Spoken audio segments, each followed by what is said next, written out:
BRS MLC కవిత వ్యాఖ్యలపై అదే పార్టీకి చెందిన మరో ఎమ్మెల్సీ తక్కెళ్లపల్లి రవీంద్రరావు తీవ్ర ఆగ్రహం వ్యక్తం చేశారు. కవిత తీరును తప్పుపడుతూ ఇది క్షమించలేని వ్యవహారమని పేర్కొన్నారు. పార్టీకి నష్టం చేకూర్చేలా ఆమె మాట్లాడిన తీరు ఏమాత్రం సరికాదన్నారు. కవితకు అంత ఆవేశం ఎందుకని ప్రశ్నిస్తూ ఓపిక ఉండాలని సూచించారు. లేఖ అంశంపై కేసీఆర్ స్పందించనున్న తరుణంలో ఆమె ఎందుకు తొందరపడుతున్నారని మండిపడ్డారు. కాళేశ్వరం నోటీసులపై కేసీఆర్ ఇప్పటికే చర్చలతో బిజీగా ఉన్నారని గుర్తు చేశారు. దేవుడితో సమానమైన కేసీఆర్ పైనే దండెత్తడం శోచనీయమన్నారు.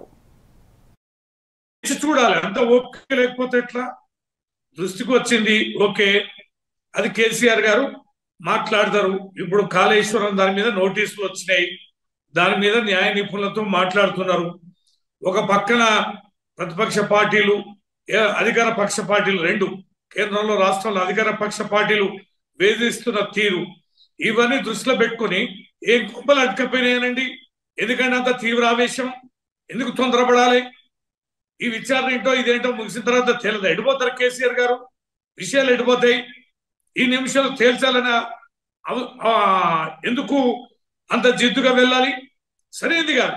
లేఖలో అంశాలు ఏంటి, లేఖ ఎట్లా లీక్ అయింది, దాంట్లో ఎంత మంచి చెడు ఉంది, అవన్నీ పార్టీ అధిష్టానం చూసుకుంటారు. కేసీఆర్ గారు దేవుడే అన్నారు కదా, మీరు ఆ దేవుడే చూసుకుంటారు. దేవుడు చూసుకోకుంటుంటారా? దేవుని మీద భారం వేసుకొని ఉండాలి కదా. లక్షలాది మంది ప్రజలు ఆ దేవుడి కోసం ఎదురు చూస్తున్నారు. మీకే దేవుడు కాదు, మా అందరు కూడా దేవుడే. ఆ దేవుడి ఆదేశాలు వచ్చేంత వరకు